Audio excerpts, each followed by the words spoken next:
Okay, so let's talk about the Mahjong tiles. The size matter on Mahjong tiles.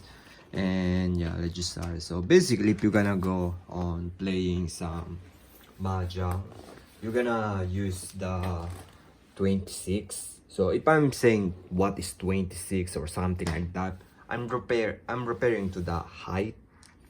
So on regular they use the 26 one. So this is the 26 tiles that use on Mahjong parlor. So if you're gonna gambling, they use these tiles, the small version of it. So I don't know why they use the small version exactly, because it's hard to do some like cheat tricks on here if you're using the small one. But if you guys like know magic or something like that, any small thing that you can hide in your hand, it's so easy to do it. But it's kind of a lot of practice to do some trick about that. And that's my only personal opinion about that. But some place use the 44, the Chinese Mahjong size anyway.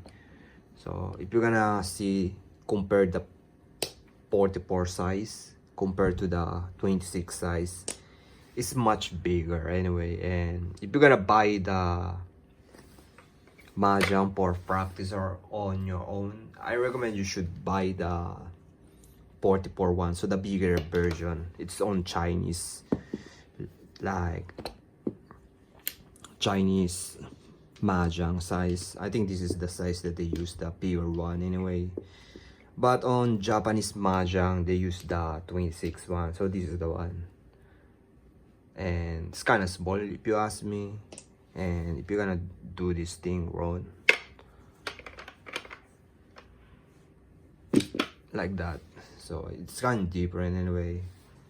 And that's the size different on 26 and 44. I have a video on that anyway. And yeah, so size matter anyway.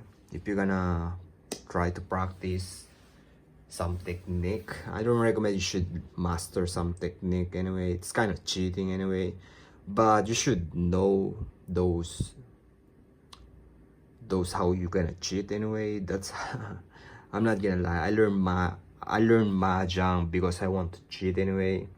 How my magic.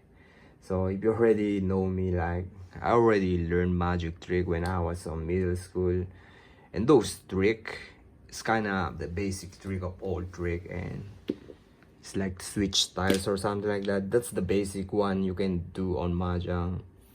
Same on card trick anyway, you're gonna switch card, and it's kind of intimidating to cheat on Mahjong because it's already complex anyway. But if you can increase your probability to draw this kind of hands to this one, the 9 gates, is kind of intimidating anyway and overwhelming if you ask me. But and yeah, so in order to do this trick, you need to do some kind of technique on Mahjong. Maybe in the future we're gonna do it anyway, some cheat, how you can cheat anyway. And yeah, see you next video.